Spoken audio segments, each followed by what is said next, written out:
Abu Talib Muhammad Tugril bin Mikhail sering dikenal sebagai Tugril, merupakan seorang kepala suku etnis Turki yang telah mendirikan Kesultanan Seljuk Raya, berkuasa sejak 1037 hingga 1063. Tugril telah mempersatukan banyak tentara Turkmen dari stepa-stepa Asia Tengah menjadi sebuah konfederasi suku-suku dan memimpin mereka dalam penaklukan Khurasan dan Persia bagian timur. Dia kemudian mendirikan Kesultanan Seljuk Raya setelah menaklukkan Persia dan mengambil ibu kota Kekhalifahan Abbasiyah di Baghdad dari dinasti Buwaidiyah pada tahun 1055. Tugril menjadikan Khalifah Abbasiyah sebagai simbol negara dan mengambil komando atas tentara-tentara kekhalifahan dalam ofensi militer terhadap Kekaisaran Bizantium dan Kekhalifahan Fatimiyah dalam rangka memperluas batas kerajaannya dan menyatukan dunia Islam. Sebelum munculnya dinasti Seljuk, Persia terbagi di antara kekuatan perang lokal, seperti dinasti Safariyah, dinasti Buwaidi, dinasti Kakwaidi, dan dinasti Ghaznawiyah. Sebagai hasilnya, kondisi ini membawa penderitaan dari perang berkelanjutan dan kehancuran. Meski demikian, di bawah kekuasaan Sultan Tugril kedamaian dan kesejahteraan telah sampai pada negara dan daerah Mesopotamia, sebuah transisi yang lebih diperkuat oleh asimilasi Seljuk pada budaya Iran Muslim. Nama Tugril adalah kata dari bahasa Turki kuno untuk burung pemangsa, mungkin maksudnya burung elang alap jambul. Pada sejarah dan budaya Turki terdahulu, dimulai dari Kehanan Uighur dan seterusnya, nama tersebut biasanya digunakan sebagai nama pribadi.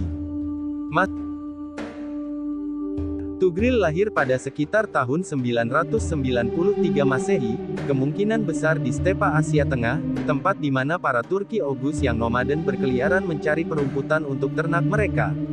Setelah kematian ayahnya yang bernama Mikhail, Tugril bersama saudara laki-lakinya Chagri diketahui dibesarkan oleh kakeknya Seljuk atau eponim pendiri dari dinasti Seljuk di daerah Jan atau Transoksiana. Tampaknya selama periode inilah dinasti Seljuk masuk Islam, setidaknya secara nama saja. Dalam beberapa dekade berikutnya, orang-orang Seljuk dipekerjakan sebagai tentara bayaran di bawah faksi Transoksiana dan Khwarazm yang bertikai, dengan imbalan perumputan untuk ternak mereka.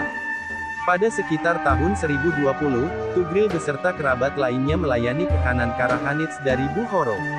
Pada 1026, Kehanan Karahan diusir dari Bukhara oleh Kesultanan Ghaznawiyah, Sultan Mahmud dari Ghazni. Putra Seljuk yang bernama Arslan Israil melarikan diri ke suatu tempat dekat kota Sarakes, di mana ia memohon kepada Mahmud dari Ghazni untuk menetap di area tersebut dengan imbalan bantuan militer. Mahmud, bagaimanapun, menempatkan Arslan Israil di penjara, hingga ia wafat. Sementara itu, Tugril dan Chagri tetap setia kepada penguasa Karahanid mereka, meskipun terjadi perselisihan di antara mereka pada tahun 1029, pada tahun 1032, mereka bertempur bersama Karahanid di pertempuran Dabusiyah.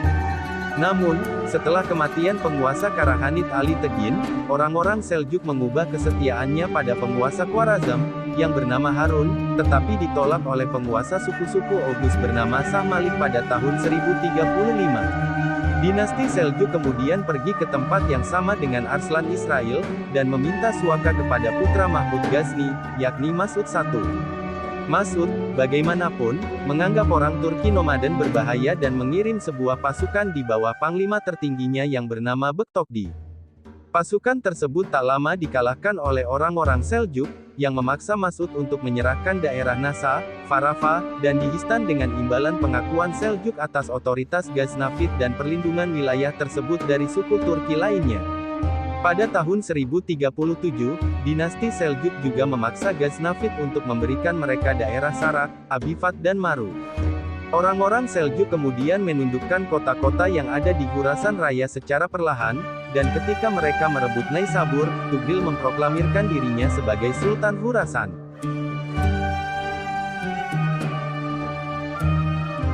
Setelah Mas'ud kembali ke Khurasan, ia mengusir orang-orang Seljuk dari Herat dan Naisabur. Dia segera berarak menuju Merv untuk sepenuhnya menghilangkan ancaman Seljuk dari Khorasan. Pasukannya terdiri dari 50.000 orang dan 12-60 gajah perang.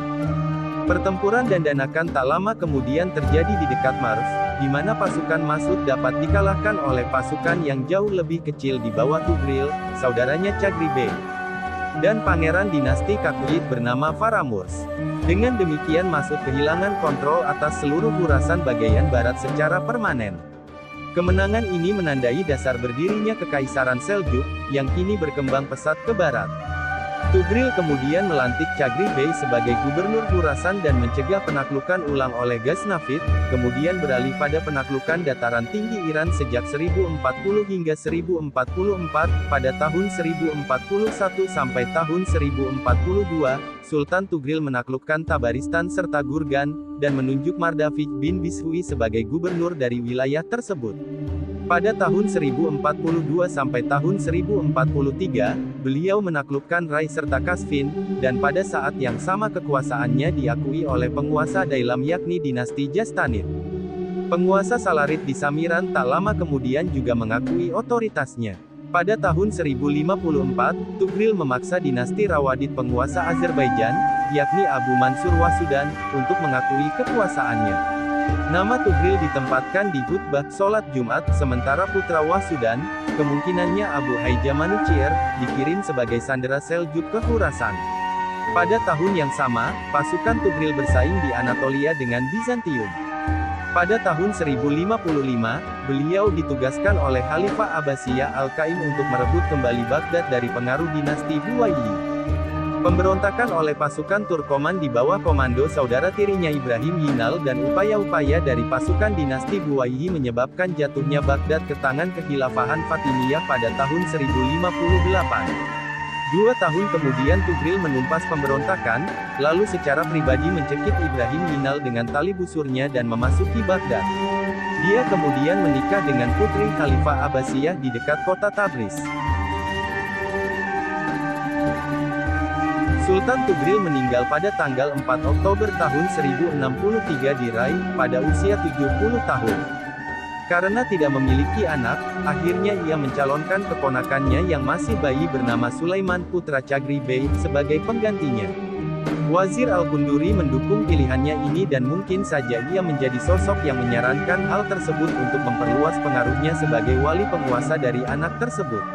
Suksesi tersebut diperebutkan oleh anak Chagri Bey yang lebih tua dan lebih kompeten yakni Alp Arslan, yang memerintah Khurasan sejak kematian ayahnya pada tahun 1059. Alp Arslan dengan cepat menegaskan otoritasnya atas seluruh kekaisaran, menjadi penguasa Seljuk pertama yang menguasai tanah Tugril dan Chagri.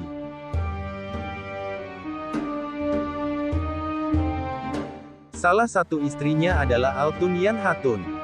Dia adalah seorang wanita etnis Turki, kemungkinan dari Khwarizmia, dan pernah menikah dengan seorang Shah Khwarizmia bernama Shah Malik, yang mana dengannya ia memiliki anak bernama Anusirvan. Mereka menikah sekitar tahun 1043. Ia meninggal pada tahun 1061. Istri lainnya adalah Akka Hatun. Setelah kematian Sultan Tugril, dia menikah dengan Alp Arslan. Istrinya yang lain adalah putri dari Abu Kalijar. Mereka menikah pada tahun-tahun 1047 sampai tahun 1048. Istri lainnya adalah seorang janda dari saudara laki-lakinya yakni Chagri Bey, dan ibu dari keponakannya, Sulaiman. Mereka menikah setelah wafatnya Chagri Bey pada tahun 1060. Istri lainnya adalah Sayyidah Hatun. Dia adalah putri dari Khalifah Abbasiyah Al-Qaim. Pada tahun 1061, Tugril mengirim kadi dari Rai ke Baghdad, untuk meminangnya untuk Tugrul.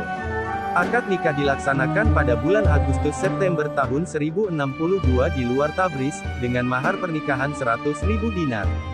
Sayyidah Hatun dibawa ke Istana Sultan pada bulan Maret-April 1063. Setelah kematian Sultan Tugril, Alp Arslan mengirimnya kembali ke Baghdad di tahun 1064. Di tahun 1094, Khalifah Al-Mustazir memaksanya untuk tetap tinggal di rumahnya agar ia tidak melakukan intrik untuk menggulingkan Khalifah. Ia meninggal pada tanggal 20 Oktober tahun 1102. Sultan Tugril tidak diragukan lagi adalah seorang jenius di bidang kemiliteran.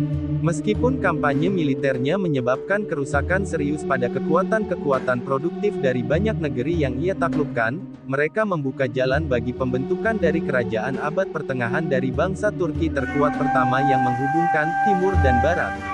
Pembentukan sebuah kerajaan yang luas secara objektif menyebabkan perubahan penting dalam kehidupan sosial ekonomi, politik dan budaya. Peran aristokrasi pemilik tanah meningkat tajam. Secara bertahap, aparatur baru administrasi negara dan sistem administrasi sipil dan militer kekaisaran mulai terbentuk.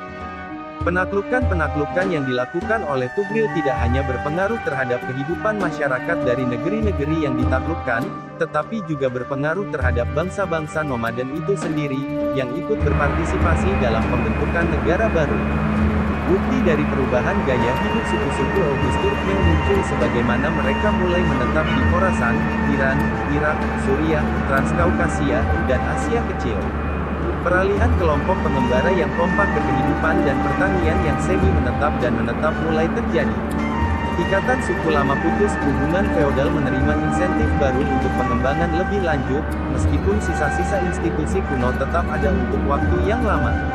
Bangsawan Seljuk mulai secara bertahap bergabung dengan aristokrasi feodal dari tanah yang ditaklukkan.